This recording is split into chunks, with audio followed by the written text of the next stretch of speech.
District bar सदर high court bar association, काबिल एहतराम vice chairman Islamabad bar council, मेंबरान बार काउंसिल और बहुत ही काबिल एहतराम मेंबरान इस्लामाबाद बार एसोसिएशन, पहले मैं वाज़ेह कर दूं कि ये खोखर साहब ने हमें इनवाइट नहीं किया, हमने अपने आप को खुद इनवाइट किया।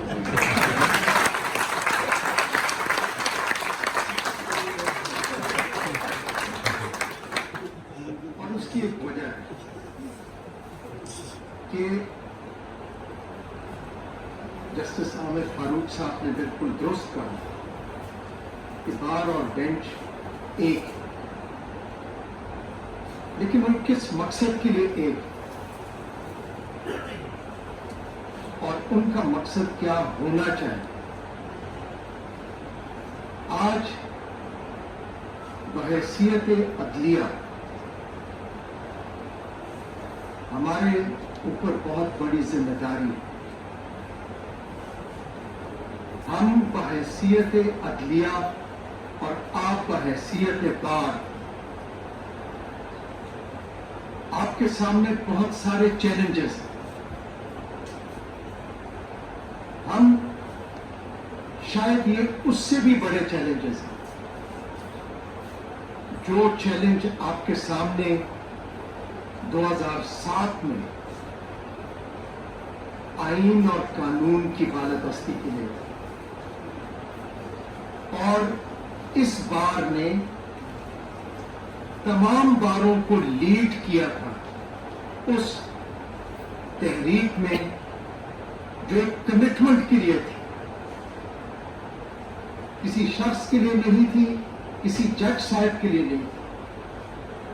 और उसमें जिक्र किया गया सबसे बड़ा कलीदी रोल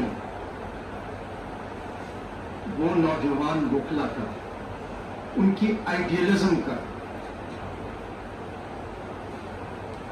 और मैं क्यों कहता हूं कि आज बहुत बड़े चैलेंजेस हैं हमारे सामने।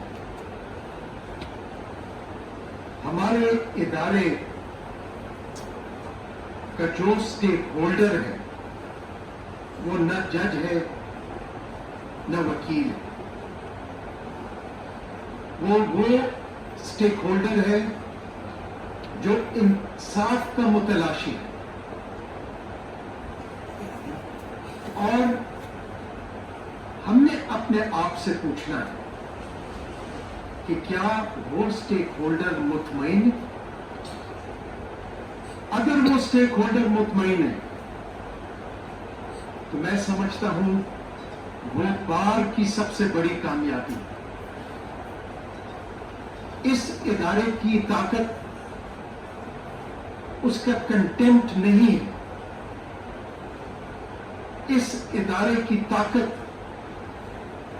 उसकी मॉरल अथॉरिटी, और वो मॉरल अथॉरिटी सिर्फ और सिर्फ उस स्टेक होल्डर जो एक आम लिटिगेंट है और जो इंसाफ के लिए मुतलाशी आता है, उसका एतमाद है। मैं जब भी आपके बार, मैं यकीनन जो बार की कलेक्टिव विजडम है उसका बेंच को हमेशा एहतराम करना चाहिए, क्योंकि वो कलेक्टिव विजडम कभी भी गलत नहीं होती। और जब भी आपकी कलेक्टिव विजडम हम तक पहुंची है, हमने उसको एहतराम के साथ कंसिडर किया है, क्योंकि ये न बार पे कोई एहसान है, ये बहैसियत हाई कोर्ट हमारी जिम्मेदारी भी। आपकी आवाज हमारे लिए बहुत अहमियत रखती है, लेकिन एक चीज मैं जरूर कहूं कि अगर आपने सही मानों में अपने स्टेक होल्डर के एतमाद को बहाल करना है, तो आपने हमें और मुझसे शुरू होके बाद में मेरा एहतसाब करना है। ये एक बहुत जरूरी आंसर है। बदकिस्मती से पाकिस्तान को बने 70 साल हो चुके हैं, लेकिन मुझे कोई आर नहीं ये कहने में कि आज ये वो पाकिस्तान नहीं जो कायद आज़म ने तस्वुर किया था और जिसके लिए कायद आज़म और उनके साथियों ने जिद्दोजहद की थी। आज भी कानून की बालादस्ती उस तरह नहीं है जिस तरह होनी चाहिए थी। हम रोजाना दूसरे इदारों को कहते हैं, उनकी कोताहियों को हम पॉइंट आउट करते हैं। हमें सबसे पहले अपनी इस्लाह करनी होगी। हमें सबसे पहले अपने ऊपर आवाम का एतमाद बहाल करना होगा, और उसकी कुंजी सिर्फ एक ही है, और उसकी कुंजी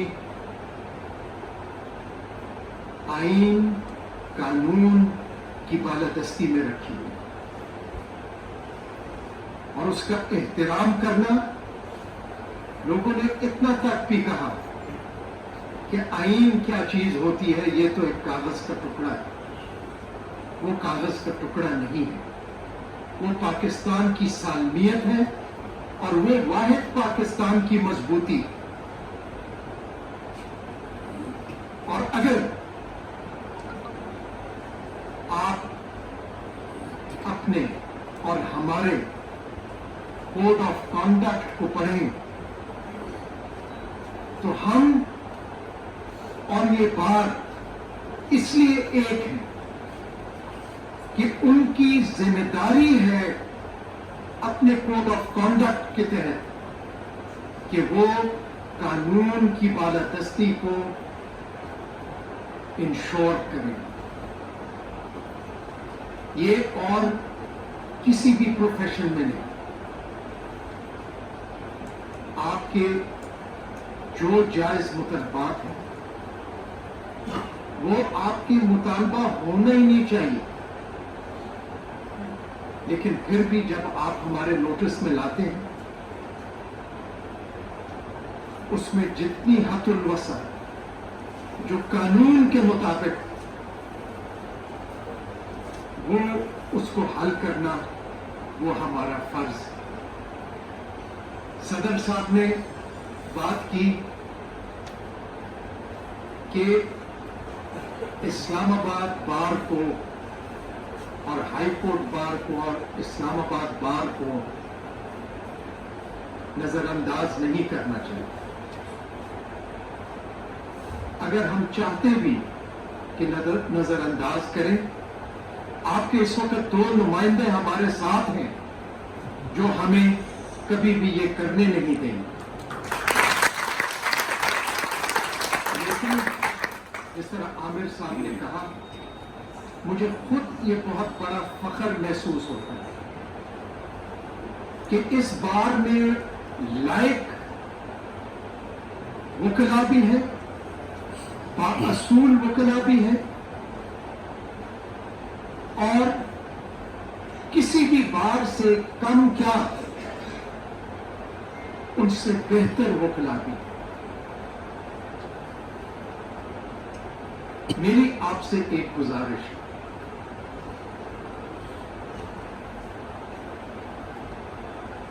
हम,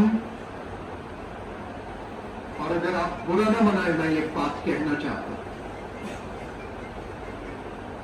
सिर्फ हमने आईन की पासदारी नहीं कर। जिंदगी बहुत आर्जी चीज है। ہمیں اللہ تعالیٰ کو بھی جواب دینا ہے. معاشرے کو درست کرنا یہ بھی بار کا بہت بڑا رول ہے. ایک مثال بننا یہ بھی بہت بڑا رول ہے. اور آپ سے میں نے گزارش صرف یہ کرنی کہ آئیں ہم مل کے اپنے آپ کو ایسے مثال بنا سکیں کہ عوام کا اعتماد ہمارے اوپر ریسٹور ہو.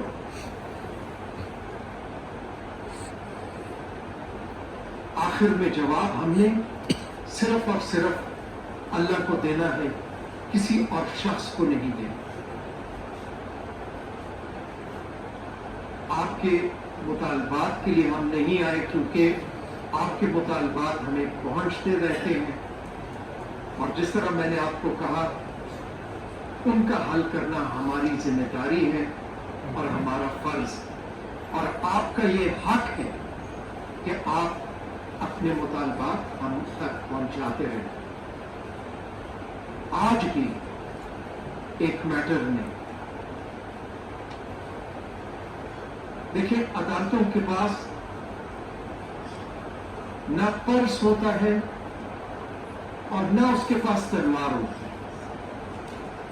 یہ ایگزیکٹو کا کام ہے, اور ایگزیکٹو میں ہم بے جا مداخلت نہیں کرتے, لیکن ان کو نشاندہی ضرور کرتے ہیں کہ عوام کے حقوق کے لیے ترجیحات کیا ہونی چاہیے. 70 سال ہو گئے پاکستان کا دارالخلافہ بنا ہے. یہ اس بار کی شایانہ شان نہیں کہ آج جو سب سے اہم عدالتیں ہیں, جس کو ضلعی عدالتیں کہتے ہیں, وہ جس حالت میں ہے وہ سب سے پہلے اس عام شہری کے حقوق کی خلاف ورزی ہے, اس آئین کی خلاف ورزی. 2 سالوں سے ہماری یہی کوشش رہی اور پہلی پرائیورٹی بھی یہ رہی ہے کہ اس ایکسس آف جسٹس کے لیے آپ کے پاس اور جج صاحبان کے پاس آپ کی شایانہ شان, تاکہ اس لٹیگنٹ کے ایکسس ٹو جسٹس پہ کوئی رکاوٹ نہ ہو, کم از کم ایگزیکٹو کو اپنی اس ذمہ داری کا احساس ہو کہ وہ یہاں پہ دارالخلافے میں ایک ماڈل کمپلیکس تعمیر کرائے. اس میں بہت کچھ پروگریس ہو چکی, لیکن میں آپ سے ایک اور عرض کرنا چاہتا ہوں. ہم عوام کے خرچے پہ, ان کے ٹیکسز پہ اور ان کی ہر پائی ہمارے لیے ایک امانت ہے. آج تک کبھی کسی ادارے نے نہیں کیا. یہ پہلی ہائی کورٹ ہے جس نے آڈیٹر جنرل کو کہہ کے اور اپنے 5 سالوں کا فورینزک آڈٹ کرا رہی. اور میں نے خود, میرے 2 سال ہیں, یہ میری اکاؤنٹیبلٹی ہے. اس چیز کا خوف نہیں ہونا چاہیے. ہم ہر ایک نام لیتا ہے حضور پاک صلی اللہ علیہ وسلم, ختم النبیین.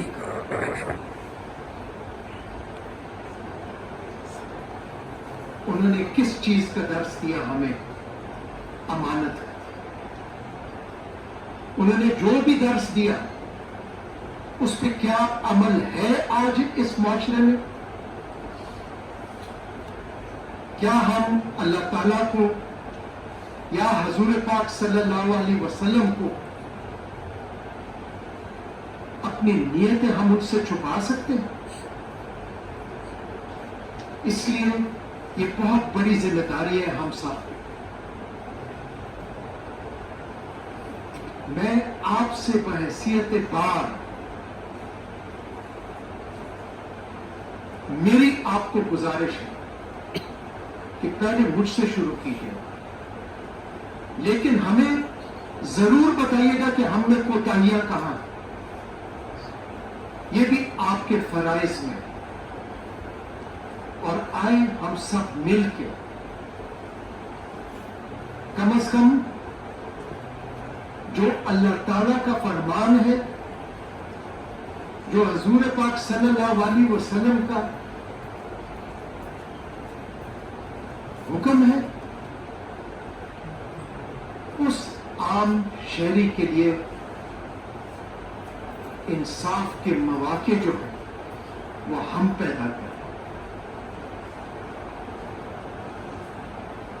میں آپ سب کا انتہائی مشکور ہوں، لیکن آپ سے توقع رکھوں گا کہ آپ بتائیے کہ کس طرح ہم اس نظام کو ریفارم کر سکیں، اس نظام کو اس قابل بنا سکیں کہ پاکستان کے لیے یہ ڈسٹرکٹ کورٹ، یہ ہائی کورٹ ایک مثال بن جائے، ایک ماڈل بن جائے. اور یہ ممکن ہے اگر ہم سب مل کے کریں، ہم کر سکتے ہیں. کرپشن کی لوگ باتیں کرتے ہیں، اگر ہم سب مل کے کھڑے ہو جائیں تو کسی کی ہمت نہیں کہ کوئی کرپشن کر سکے. میرے نزدیک سب سے بڑی کرپشن سفارش کرنا ہے، کیونکہ ہمارے معاشرے میں اس کو برا نہیں سمجھا جاتا. میں آپ سے توقع رکھوں گا کہ آپ بحیثیت بار ہمیں بتائیں گے کہ اپنی کوتاہیوں کو، اپنی کمیوں کو، ان کو کیسے ازالہ کر سکیں تاکہ ہم بھی سرخرو ہو سکیں. آپ کے جتنے مطالبات ہیں وہ دوبارہ میں کہوں گا کہ آپ کو ذکر کرنے کی ضرورت نہیں، کیونکہ وہ ہمارا فرض ہے. ہاں، جو نوجوان وکلا ہیں ان کا صرف ہم ججز کا نہیں، اس بار کی بھی ذمہ داری ہے کہ ان کے آئیڈیالزم کو کسی قسم کا قدغن نہ لگنے دیں. یہ نوجوان کی آئیڈیالزم ہوتی ہے جو کسی سوسائٹی کو آگے لے کے چلتی ہے. ان کے آئیڈیالزم کو محفوظ رکھنا اور ان کی تربیت کرنا یہ بھی ہم پہ فرض ہے. ان کے مواقع فراہم کرنا، کیونکہ وہی آنے والی نسلیں، ان کے لیے بھی کوئی چیز ہو جو ہم کر سکے وہ بھی آپ بتائیے گا ضرور. اگر ہم اپنے مقصد میں، جس مقصد کے لیے ہم ایک، اگر ہم اس کو پورا کر سکیں تو ہم اس لٹیگنٹ کے سامنے بھی سرخرو ہوں گے اور اپنے اللہ تعالیٰ کے سامنے بھی سرخرو ہوں گے. بہت شکریہ.